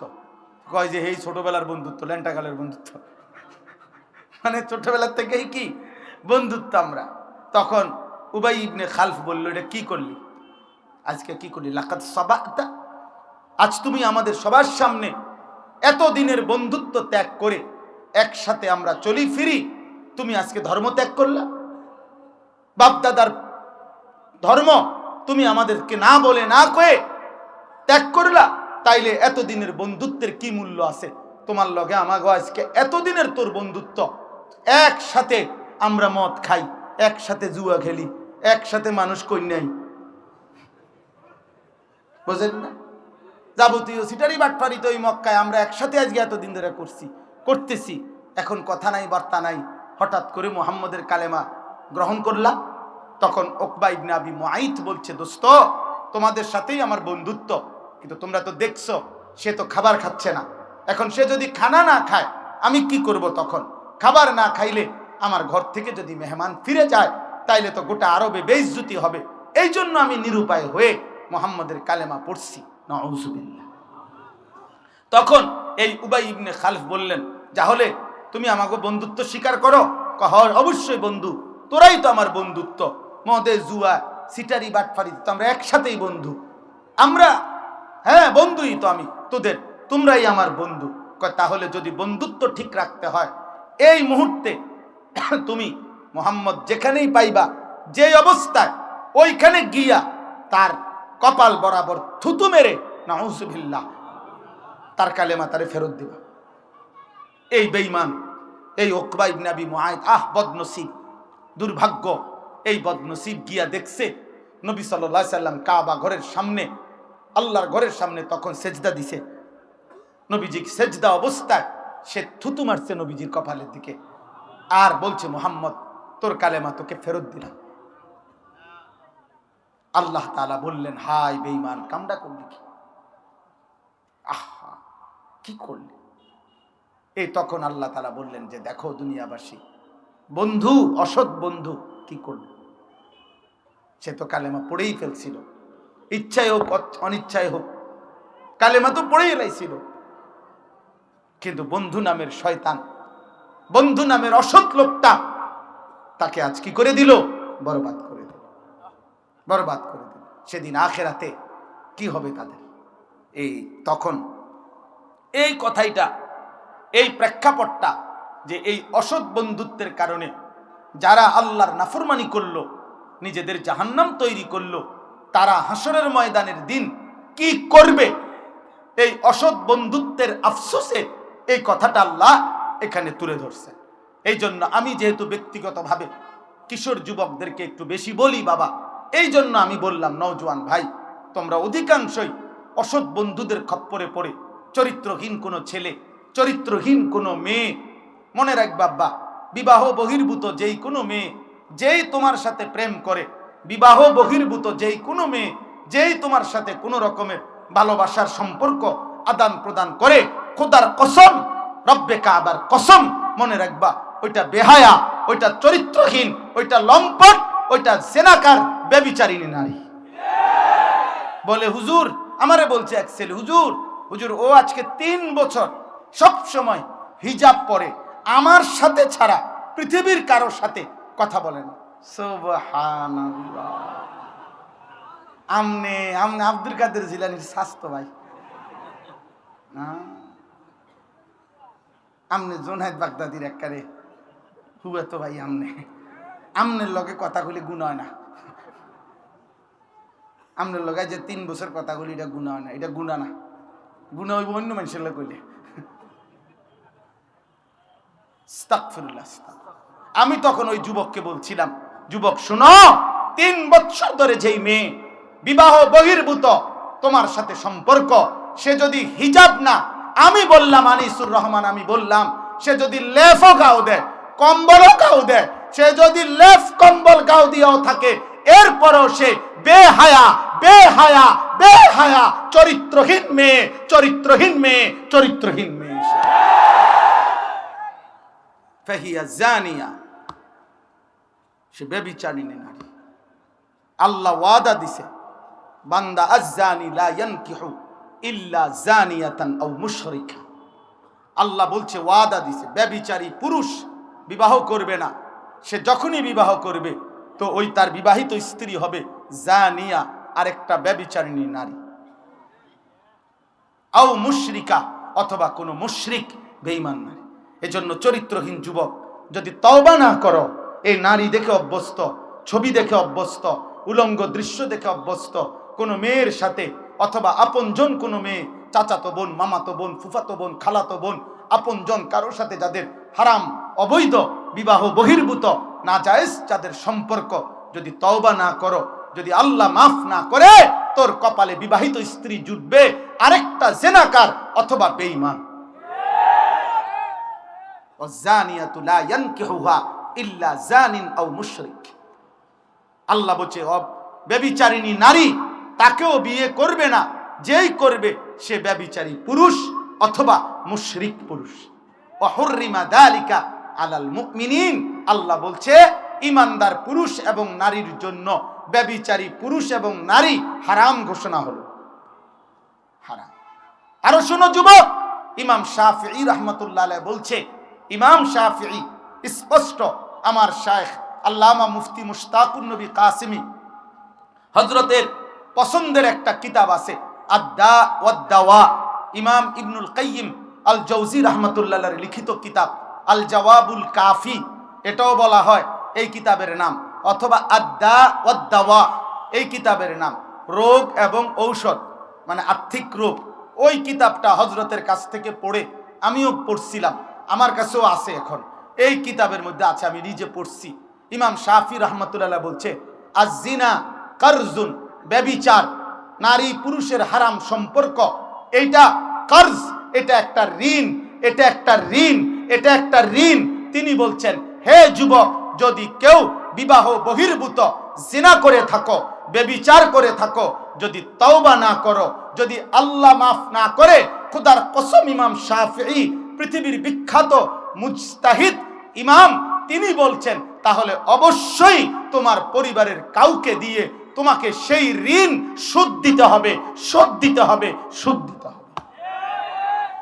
আজকের সমাজের মধ্যে প্রতিদিন প্রতিদিন এই ইমানদার যুবকরা, ইমানদার বিবাহিত পুরুষরা, আপনাদের কাছে বলি, আপনার আখলাকের হেফাজত করেন, আজকে তওবা করেন, পিছনের জিন্দেগির জন্য তওবা করেন। প্রতিদিন এই সমাজটার হালাত হইল, এই দেশের হালাত হইল, চলতি পথে আমরা প্রতিদিন শুনি পরকীয়ার আসক্তি অসংখ্য অগণিত ফ্যামিলিকে জাহান্নামের ঘর বানায় ফেলছে, জাহান্নামের ঘর, জাহান্নামের ঘর। স্বামী বেচারা হঠাৎ করে শুনে তার স্ত্রী নাই, আহা আহা, বেচারার যৌবনের 18 বছরের উপার্জন সব শেষ, সব শেষ। সে আজ 12 বছর বিদেশ করছে, সে আজ 18 বছর বিদেশ করছে, একটা একটা টাকা রক্ত পানি করে কলিজায় বাইন্ধা বাড়িতে দিছে। আজ অসভ্য চরিত্রহীন স্ত্রী ভাগ্যা গেছে, ভাগ্যা গেছে। ঘরকে ঘর, ঘরকে ঘর, ঘরকে ঘর। নারী কোনোভাবেই, যারাই মনে রাখবেন, যারাই নিজ ঘরের স্ত্রীকে আপনি আহলাত করতে গিয়ে বেহায়া বেপর্দা অনায়াসে বাজারে ছেড়ে দিচ্ছেন, বেডির হাতে মোবাইল 2টা, বড় বড় মোবাইল 2টা, বলে তো হিজাব পরে, হিজাবের উপরে যে ডিজাইন করছে, এত্তেবেলা আগে জিডি ফিন্তু ইডি বালা ছিল। হিজাবের মানে বেড়াই তো ঘাস খায়, হিজাব এটাই তো এমন ডিজাইনেবল, মাথার উপরের এটা স্কার্ফ, এইটা স্কার্ফ তো না, এটা স্কার্ফ। এইটার মধ্যে 12 রকমের ফেজ দিয়া এরপরে এইটাকে যে কোনো ভাবে সিদ্ধান্ত একটাই যে পর পুরুষ আমি এমন ভাবে পোশাক পরব, এমন ভাবে সাজবো, অটো ড্রাইভার থেকে সিএনজি ড্রাইভার থেকে অদিল্লা বদিল্লা থেকে শুরু করে উচ্চ পদস্থ ব্যক্তি পর্যন্ত, বেডা তুই বেডা চাইতি না, তোর আব্বাই চাইবো বেডা। বেডা দরকার হলে পাউডার আরো দেবো বেডা, পাউডারে না কদ্দুর আর কিতা, হ্যাঁ লাগলে দরকার হলে ফেয়ার অ্যান্ড লাভলির বালতি সুবানি দিবে প্রয়োজনে। তুমি চাইতা না কেন? তোমার বাপে চাইবো, চাইবা না? এইভাবে সাইজা বাইরা। আর এবারটা জামাই, এবারটা জানে, এবারটার বউ এমনি টুটু টুটু, এবারটার বে, এটা আকামলা কা পুরুষ বেটা। আপনার বউ বাগতো না তো কার বউ বাগবো বলেন মিয়া? আখলাকের হেফাজত করেন, আখলাকের হেফাজত করেন। কোনোভাবেই যুবক ভাই, নওজওয়ান অবিবাহিতদেরকে বললাম, চরিত্র নষ্ট করো না আব্বা, তোর কপালে ভালো নারী জুটবে না রে বাপ। মোবাইলের নারী আর রাস্তার নারী আর বাস্তবতার বিবাহিত স্ত্রী এক না বাপ, কঠিন হবে, কঠিন কঠিন। স্ত্রী যদি খারাপ হয়, স্ত্রী যার পরকীয়ায় আসক্ত হয়, যার বিবাহিত বউ অন্য পুরুষে আসক্ত, খোদার কসম তার আর জাহান্নামে যাওয়ার দরকার নাই, জাহান্নাম তো জ্বলতেই আছে, তার তো জাহান্নাম জ্বলতেই আছে। আল্লাহ আমাদেরকে বুঝ দান করে, আল্লাহ আমাদেরকে হেফাজত করে।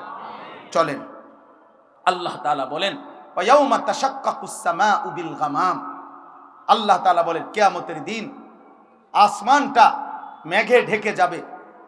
ওয়া নুজ্জিলাল মালাইকাতু তানজিলা, কোটি কোটি মেঘ ভেদ করে আল্লাহর ফেরেশতারা নেমে আসবে হাসরের মাঠে। আল মুলকু ইয়াউমা ইদিনিল হাক্কু লির রহমান, আর সেদিন সমস্ত মালিকানা বাদশাহী মহান আল্লাহ তাআলার জন্য নির্ধারিত হবে হাসরের ময়দানে। আর একটু নজর দেন, হুজুর আসতেছেন আলহামদুলিল্লাহ, আপনারা আমার কথাটাও শেষ। ওয়া কানা ইয়াউমান আলাল কাফিরিনা আসিরা, আল্লাহ বলেন সেই হাসরের দিন অবিশ্বাসী, নাফরমান, বেঈমান পাপীদের জন্য বড় বেশি কঠিন হবে। এই দেখেন, এরপরে বলতেছেন আল্লাহ ওয়া ইয়াউমা ইয়াআদ্দুজ যালিমু আলা ইয়াদাইহি ইয়াকুলু ইয়া লাইতানি ইত্তাখাযতু মা'আর রাসূলি। আরে ভাই এদিকে তাকান, বললাম না হুজুরকে নিয়ে আসতেছে, এখানে আসলেই তো দেখবেন। তো আল্লাহ তাআলা বলেন, হুজুরের জন্য চেয়ার দেন, চেয়ার আন জি। ওয়া ইয়াউমা ইয়াআদ্দুজ যালিমু আলা ইয়াদাইহি ইয়াকুলু ইয়া লাইতানি ইত্তাখাযতু মা'আর রাসূলি সাবিলা। আল্লাহ বলেন সমস্ত পাপী, নাফরমান, আল্লাহর অবাধ্য, আল্লাহর দুশমনরা সেদিন নিজেদের আঙ্গুল, নিজেদের দাঁত দিয়ে এইভাবে কামড়াইয়া ছিঁড়ে ফেলতে চাইবে আফসুসে আফসুসে, আর বলবে হায় আমার আফসুস, আমি যদি রাসূলের পথ ধরতাম। ইয়া ওয়াইলাতা লাইতানি লাম আত্তাখিজ ফুলানান খলিলা, এই কথাইটা বলবে হায় আমার মন্দ কপাল, আফসোস, আমি যদি অমুককে, যে যার কারণে পাপ করছে, যে যার কারণে কুফরি করছে, যে যার কারণে শিরিক করছে, যে যার কারণে বিদআত করছে, যে যার কারণে জুলুম করেছে, যে যার কারণে কবিরা গুনাহ করেছে, খোদার কসম সে তাকে স্মরণ করে বলবে হায় আফসোস, আমি যদি তাকে বন্ধু না বানাইতাম। লাম আত্তাখিজ ফুলানান খলিলা লাকাদ আদাল্লানি আনিদ যিকরি বাদা ইজ জাআনি। সে বলবে হায় আমার কাছে তো আল্লাহর পক্ষ থেকে হেদায়েত এসেছিল, নবী তো আসছিলেন, নবীর কিতাব তো আসছিল, আল্লাহর কোরআন তো এসেছিল, আমগো মসজিদে তো আজান হইতো, আমাগো বাড়িতে তো মানুষ মুসলমান ছিল, আমাদের ঘরে তো আল্লাহর কোরআন ছিল, চারিদিকে তো আজান হইতো, তালেবে ইলম ছিল, হাফেজে কোরআন ছিল।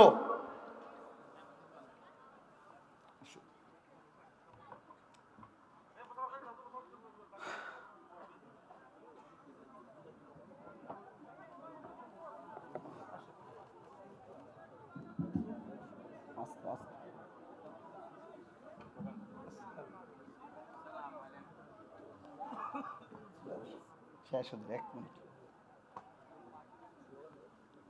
বলেন আলহামদুলিল্লাহ। তো বলতেছিলাম এই শেষ কথা, লাকাদ আদাল্লানি আনি যিকরি বাদা ইজ জাআনি।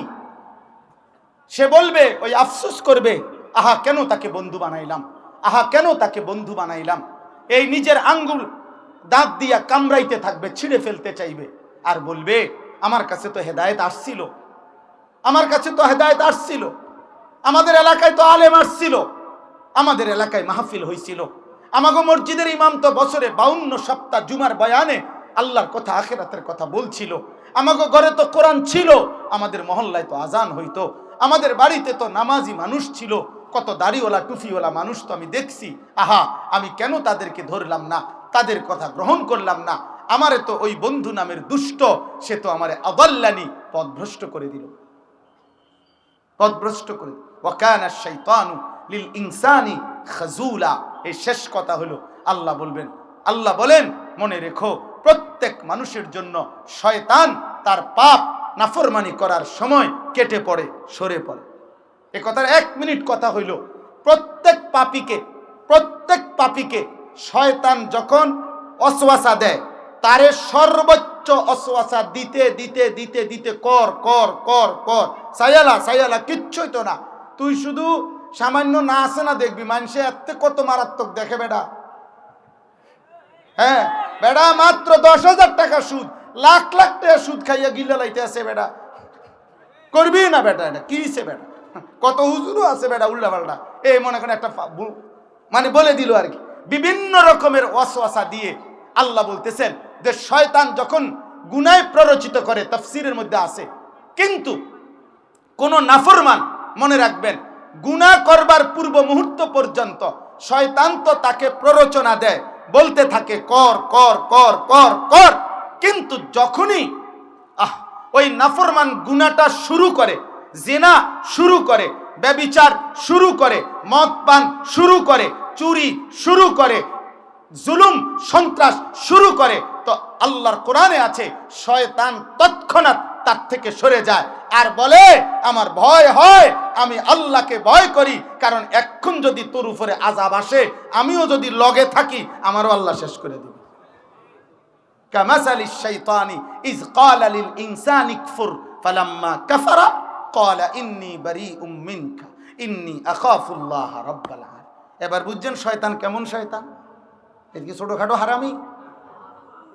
তুই এই সময় আমার দিয়ে এতটি কাম করাই অহন সরে গেলা, এখন আমি আল্লাহরে ভয় পাই, তো তুই আগে কইলা না আমারে, তাহলে আমি এত বড় মিথ্যা কথাটা না বলতাম। এই বুঝছেন, এই জন্য আল্লাহ বলছে শয়তান প্রত্যেক মানুষকে অপরাধের মুহূর্তে কেটে পড়ে। এই জন্য ভাই আমার, বন্ধু আমার, বাপ আমার, আমি শুরু থেকে এই কথা শুরু করেছিলাম যে আল্লাহর প্রিয় বান্দাদের সান্নিধ্য, সোহবত, উত্তম সংঘ, উত্তম সঙ্গী, একজন কিশোর ভাই তোমরা, যুবক ভাই তোমরা, বয়স্ক বাবা আপনারা, ওলামায়ে কেরাম আপনারা, উঠতি বয়সের আলেম যারা আপনারা, 90 বছরের বুড়া মানুষ যে আপনিও, প্রত্যেকটা ইমানদার মুসলমানের জন্য জীবন চলার পথে একজন উত্তম সঙ্গী, নেককার মানুষের সঙ্গ এটা জরুরি, এটা আখিরাতের জন্য, জান্নাতে যাওয়ার জন্য অত্যন্ত কার্যকর একটি পরীক্ষিত মাধ্যম। এই জন্য প্রত্যেকেই চেষ্টা করবেন মোবাইলে আসক্ত না হয়ে, বড় মোবাইলে জীবন না কাটিয়ে, কোনো আল্লাহওয়ালা, কোনো উত্তম মানুষের সান্নিধ্যে, সুহবতে, সাহচর্যে কাটাবেন। বলেন ইনশাআল্লাহ, বলেন ইনশাআল্লাহ, বলেন ইনশাআল্লাহ। যুবক ভাই বলো ইনশাআল্লাহ। আল্লাহ আমাদেরকে তৌফিক দান করেন, আমাদের মঞ্চ আলোকিত করে আমাদের যেই মহান মানুষ আমাদের সামনে এসে আসন গ্রহণ করলেন, তিনি আমাদের কায়েদ, তিনি আমাদের সাহস, তিনি আমাদের অহংকার, তিনি আমাদের আলোর মিনার, তিনি আমাদের চেতনার প্রতীক। সারা পৃথিবী দেখেছে এক বৃদ্ধ মানুষ, তিনি যখন খতমে নবুয়তের কথা উচ্চ কণ্ঠে বলেছেন, আল্লাহর নবী সাল্লাল্লাহু আলাইহি সাল্লামের খতমে নবুয়তের ইজ্জতের জন্য আমাদের কায়েদে মিল্লাত আল্লামা আব্দুল হামিদ পীর সাহেব মধুপুর দামাত বারাকাতুহুমুল আলিয়া সেদিন ঢাকার সোহরাওয়ার্দী উদ্যানে গত 15ই নভেম্বর যখন সারা পৃথিবী থেকে আহ্বান করেছিল, তো সারা পৃথিবী অবাক বিস্ময়ে দেখেছে এক ইমানদার মুজাহিদের ডাকে বাংলার জমিনে সোহরাওয়ার্দী উদ্যানে কম পক্ষে 20 লক্ষের চাইতে ইমানদার মুসলমান, পৃথিবীর প্রায় 150-র চাইতে বহির্বিশ্বের ওলামায়ে কেরাম তারা অংশগ্রহণ করে এক আওয়াজে বলেছে যে নবীর পরে নবী নাই, সংসদে আইন চাই।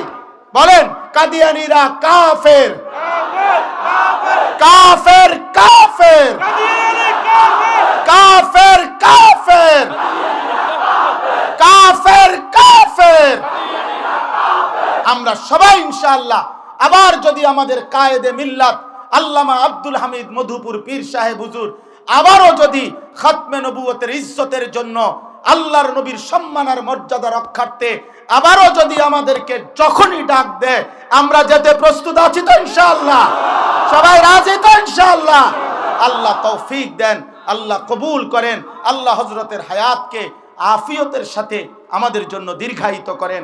দুইজন শ্রদ্ধেয় বুজুর্গ আমাদের মাঝে ইনশাআল্লাহ আপনাদের সামনে তাশরীফ আনবেন এবং গুরুত্বপূর্ণ নসিহত করবেন। আমাদের সারা বাংলাদেশের যিনি মুরব্বী, বর্তমান যাকে আমরা ইমানি যে কোনো আন্দোলন আপোষহীন নেতৃত্বের জন্য যাকে আমরা সবার সামনে রাখি, আমাদের কায়েদে মিল্লাত,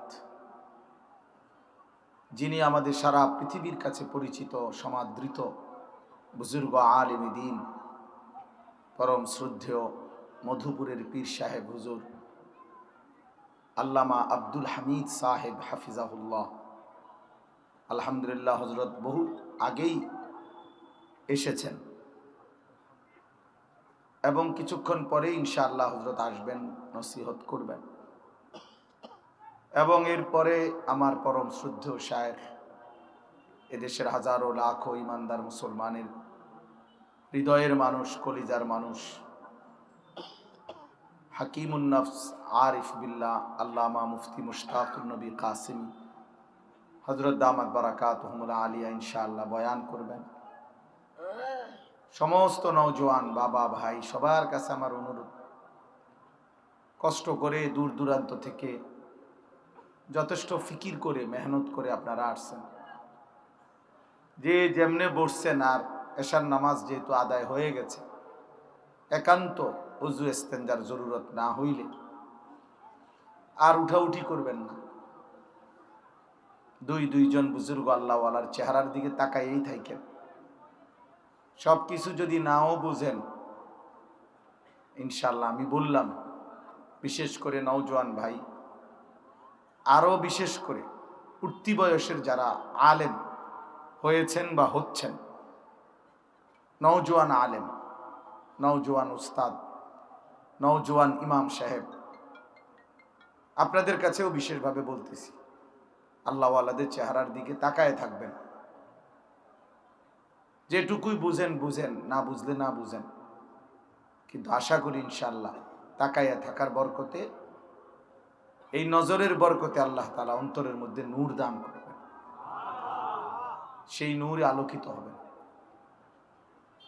আমাদের ফেনী জামিয়া রশিদিয়ার হযরত আরিফ বিল্লাহ হযরত মাওলানা মুফতি শহীদুল্লাহ দামাত বারাকাতুহুমুল আলিয়া, আমি হযরতের জবানে নিজে শুনছি এই বয়ান। হযরত বলছেন, ওই চোখ ভাগ্যবান, ওই চোখ সৌভাগ্যবান যে চোখ কোনো আল্লাহওয়ালাকে দেখছে, কোনো আল্লাহওয়ালাকে দেখছে। এবং যেদিন হযরত এই বয়ান করতেছিলেন ফেনী জামিয়া রশিদিয়ার মসজিদে শুক্রবার বাদ মাগরিব, তখন হযরত অনেক বড় বড় বুজুর্গদের, পাকিস্তানের, ইন্ডিয়ার বুজুর্গদের নাম বলতেছিলেন, নাম বলে বলে চোখের পানি ফেলতেছিলেন আর বলতেছিলেন যে আমি শহীদুল্লাহর সৌভাগ্য যে আমার এই চোখ আমি ওনাদেরকে দেখছি। আজকে আমাদের কাছেও সৌভাগ্য মনে হয় যে আমরা এই চোখে শেখুল ইসলাম আল্লামা শাহ আহমদ শফি রহমতুল্লাহ আলাইকে দেখছি। এই চোখে কায়েদে মিল্লাত আল্লামা হাফেজ জুনায়েদ বাবুনগরী রহমতুল্লাহ আলাইকে দেখছি। আর আমাদের এই দুই পাশে যারা মুরব্বী আলেম, ওনারা তার চাইতেও আগের অনেক বড় বড় বুজুর্গদেরকে দেখছেন। এজন্য ইদানিংকালে যারা উঠতি আলেম, যাদের বয়স 25, 28, 30, 35, 32 মনে করেন, এই বয়সী যারা আলেম, ইমাম, খতিব, আপনাদের কাছেও আমার অনুরোধ ভাই, সারাক্ষণ নিজের জীবনের জন্য পাথেয় মোবাইল থেকে খুঁজেন না। সাধারণ পাবলিকও, জেনারেল মানুষরাও মোবাইলের মধ্য থেকেই জীবনের সব আয়োজন খুঁজতেছে। আপনারাও যদি খুঁজেন, এটা ভুল হবে, এটা ভুল হবে। রুমাল বদলাইয়া, কোটি বদলাইয়া, ডিজাইন বদলাইয়া, ফুল বদলাইয়া, বুতাম বদলাইয়া মানুষের কাছে প্রিয় হবেন, সমাদৃত হবেন, সম্মানিত হবেন, এটা ভুল ধারণা, এটা ভুল ধারণা। এই পর্যন্ত পৃথিবীতে মানুষের প্রিয় পাত্র যারা হয়েছে, তারা কোটি বদলাইয়া হয়েছে না, জামা বদলাইয়া হয় না, রুমালের আর ডিজাইন এইসব সদর বদর দিয়া হয় না। ইন্নাল্লাযীনা আমানু ওয়া আমিলুস সালিহাত সায়াজআলু লাহুমুর রাহমানু বুদ্দা। আল্লাহ তাআলা বলেন, নিশ্চয়ই যারা পূর্ণ ঈমানদার হয়েছে এবং সমস্ত নেক আমল করেছে, আমি আল্লাহ দায়িত্ব নিলাম আমার সেই বান্দাদের জন্য আমার গোটা সৃষ্টিতে আমি আল্লাহই ভালোবাসা দিয়ে দেব, আল্লাহই চিনায় দিবে, আল্লাহই পরিচয় করায় দিবে। এই জন্য দোস্ত আমার, ভাই আমার, বন্ধু আমার, কিশোর যুবক ভাই, তোমাদের কাছেও বলি ভাই, দয়া করে প্রত্যেকেই এই কথা বুঝতে শেখো ভাই, যে কোনো আল্লাহওয়ালার সোহবত, আল্লাহর কোনো প্রিয় বান্দা, হক্কানি রব্বানি কোনো আলেম, ওনার কাছে উঠা বসার দ্বারা, ওনার জুতা সোজা করার দ্বারা, ওনার একটু সংস্পর্শ, ছোঁয়া, চোখের দৃষ্টি, হাত বুলানো দ্বারা অনেক কিছু হয়, অনেক কিছু হয়, অনেক কিছু হয়, অনেক কিছু হয়। আমরা তাতারীদের ইতিহাস, এই পৃথিবীর সবচেয়ে দুর্ধর্ষ একটি জাতি ছিল। মুসলমানদের উপরে এই 1450 বছরের ইতিহাসে সবচেয়ে বেশি জুলুম যারা করছে, তার মধ্যে একটা জাতি মঙ্গল জাগরে বলতো তাতারি সম্প্রদায়। বাগদাদে যারা রক্তের বন্যা বইয়েছিল, 15 দিনে 7 লক্ষের চাইতে বেশি আলেমে দ্বীনকে, সাধারণ ইমানদার মুসলমানকে যারা হত্যা করেছিল, এমন জঘন্য জাতি, এই জাতির জিন্দেগির গতিপথ, যাদের সেনাপতি তৈমুর লং দিগ্বিজয়ী বলা হইতো, সে বলেছিল পৃথিবীর শেষ প্রান্তেও যদি কোনো মুসলমান থাকে, তাকে হত্যা করা পর্যন্ত আমি থামব না। এমন একটি নৃশংস জাতি, কিন্তু আল্লাহওয়ালা বুজুর্গদের চোখের পানি বরকতে, ওই জামানার আউলিয়াদের, আল্লাহর প্রিয় বান্দাদের চোখের পানির বরকতে আল্লাহ তাআলা অল্প সময়ের ব্যবধানে ওই জাতিকেই, ওই সম্প্রদায়ের লোকদেরকে কালেমাওয়ালা মুসলমান বানায় ফেলছে। এবং পরবর্তীতে এই মুঘল সাম্রাজ্য, আমাদের এই ভারতীয় উপমহাদেশে 550 বৎসর যে মুঘল সাম্রাজ্য, তাদেরই বংশধর মুসলিম শাসক, ওনাদেরই পূর্বপুরুষ ছিল পৃথিবীতে সবচেয়ে বেশি মুসলমানদেরকে যারা হত্যা করছে। এই জন্য ভাই, জিন্দেগি বদলায়, জীবন বদলায়, অনেক বড় পরিবর্তন হয় আল্লাহওয়ালাদের এই বসার দ্বারা। বলে কি বলে বুড়া মানুষ, সব কথা বুঝি না, কিচ্ছু বুঝার দরকার নেই, তাকায় থাকা, বুঝ যেটা দরকার, এটা আরশে আজিমের মালিক আল্লাহ দিয়ে দিবে, আল্লাহ দিয়ে দিবে। ইন তাত্তাকুল্লাহ ইয়াজআল লাকুম ফুরকানা, আল্লাহ তাআলা বলেন, যদি ঈমানদার আমি আল্লাহকে ভয় করো, তো আমি আল্লাহই তোমার অন্তরের মধ্যে সত্য মিথ্যা, হক বাতিল হালাল হারাম, জায়েজ না জায়েজ, উচিত অনুচিত পার্থক্য করার মতো ফুরকান, পার্থক্যকারী শক্তি আমি আল্লাহই তোমার অন্তরে দিয়ে দেব। আমি বুঝ দিয়ে দেব, আমি আল্লাহই দিয়ে দেব। ফামান ইউরিদিল্লাহু আন ইয়াহদিয়াহু ইয়াশরাহ সাদরাহু লিল ইসলাম। আল্লাহ তাআলা কোরআনুল কারীমের মধ্যে বলেছেন, আল্লাহ যার ব্যাপার ইচ্ছে করেন তাকে হেদায়েত দিবেন, কল্যাণের পথে রাখবেন, জান্নাতের পথে রাখবেন, পরিচালিত করবেন। তো আল্লাহই তার অন্তর, তার বক্ষ, সিনা ইসলামের জন্য খুলে দেন। তো বুঝ দেবে আল্লাহ, পরিবর্তন আল্লাহর হাতে, ফয়সালা আল্লাহর হাতে আব্বা, হেদায়েত মালিকের হাতে, চূড়ান্ত সিদ্ধান্ত আল্লাহর হাতে, আল্লাহর হাতে। আল্লাহ বদলাই দিবেন, আল্লাহ বুঝ দিয়ে দিবেন, আল্লাহই দিবেন। আফামান শারাহাল্লাহু সাদরাহু লিল ইসলাম ফাহুয়া আলা নূরিম মির রাব্বি। আল্লাহ তাআলা বলেন, আল্লাহ যার অন্তর ইসলামের জন্য খুলে দিয়েছেন তাকে আল্লাহ তাআলাই নিজের পক্ষ থেকে নূর, আলো দিয়েছেন। আল্লাহই দিলের মধ্যে আলো দিয়েছেন। অসংখ্য জেনারেল শিক্ষিত ব্যক্তিও এমন এই পৃথিবীতে ছিল, এই ভারতীয় উপমহাদেশেও আছে, ছিলেন, যারা আল্লাহ ওয়ালার সোহবতে জমানার শ্রেষ্ঠ আউলিয়াদের অন্তর্ভুক্ত হয়েছে, কিন্তু জেনারেল শিক্ষিত ছিল। হাকিমুল উম্মত মুজাদ্দিদুল মিল্লাত হযরত মাওলানা শাহ আশরাফ আলী থানভী রাহমাতুল্লাহ আলাইহ, জগৎ বিখ্যাত এই মহান বুজুর্গ, যার সামনে বড় থেকে বড় ওলামায়ে কেরাম একটা শব্দ অতিরিক্ত কথা বলতো, কাঁপতেন, কথা ভুলে যাইতেন, জিজ্ঞাসা করলে হাকিমুল উম্মতের দিকে তাকাইলে কথাই ভুলে যাইতেন। এমন এমন প্রিয় মানুষ, এমন শ্রেষ্ঠ বুজুর্গ, ওনার হাতেও সান্নিধ্যে খাজা আজিজুল হাসান মজজুব রাহমাতুল্লাহ আলাই, হাকিমুল উম্মতের শ্রেষ্ঠ খলিফা যিনি, তিনি একজন জেনারেল শিক্ষিত ব্যক্তি ছিলেন। ব্রিটিশের অধীনে সরকারি চাকরি করতেন, কালেক্টর অফিসের ডেপুটি ছিলেন, জেনারেল শিক্ষিত ব্যক্তি ছিলেন। তা হাকিমুল উম্মতের ছোঁয়ায়, এক আল্লাহওয়ালার বরকতে পৃথিবী বিখ্যাত বুজুর্গ হয়েছে, পৃথিবী বিখ্যাত। যখন হাকিমুল উম্মতের হাতে বায়াত হয়েছিলেন, তো কিছুদিন পরে থানভী রাহমাতুল্লাহ একদিন জিজ্ঞাসা করছিল, আজিজুল হাসান, তোমার দিলের এখন কি অবস্থা? দুনিয়ার কত বড় বড়, যেই জামানায় কিতাবে লিখছে, যেই জামানায় ব্রিটিশের ওই সময়ে মানুষ গরুর গাড়ি, মহিষের গাড়িতে চলতো, সেই জমানায় উনি ঘোড়ায় চড়তেন। অনেক বড় উচ্চ বংশীয় ব্যক্তি ছিলেন, শিক্ষিত ছিলেন, ডেপুটি কালেক্টর ছিলেন, সরকারি উচ্চ পদস্থ কর্মকর্তা ছিলেন। সব ছেড়ে দিয়ে থানভী রাহমাতুল্লাহর কাছে যখন আল্লাহওয়ালার সোহবতে ছিলেন, তো তিনি কিছুদিন পর যখন জিজ্ঞেস করছেন, আজিজুল হাসান, এখন দিলের কি অবস্থা?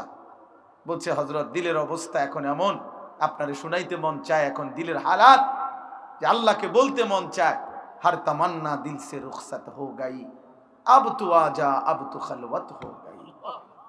আয় মাওলা, জীবনের যত স্বপ্ন, আশা, আকাঙ্ক্ষা ছিল, জীবন নিয়ে যত প্ল্যান প্রোগ্রাম ছিল, বাড়ি করব, গাড়ি করব, জমি কিনবো, ফসল হবে, নেতা হব, বিরাট হব, এই হব, সেই হব, সবকিছু দিল থেকে সরে গেছে মাওলা। আজ দিল একদম খালি, দিল শুধু আপনার জন্যই অপেক্ষা করছে।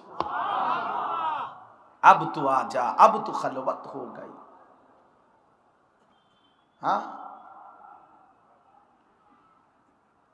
এজন্য ভাই, হাফিজ জি হুজুর রাহমাতুল্লাহ আলাইহির পবিত্র স্পর্শে বাংলাদেশ প্রকৌশল, বুয়েট প্রকৌশল ইউনিভার্সিটির বিখ্যাত প্রফেসর, জেনারেল শিক্ষিত ব্যক্তি হযরত প্রফেসর হামিদুর রহমান রাহমাতুল্লাহ আলাইহি, কিছুদিন আগে যিনি ইন্তেকাল করছেন, একজন প্রফেসর ছিলেন, লক্ষ হাজার হাজার আলেমের সেরে তাজ ছিলেন তিনি। হাফিজ জি রাহমাতুল্লাহর ছোঁয়ায় পৃথিবী বিখ্যাত বুজুর্গ হয়েছেন এই বাংলার জমিনে।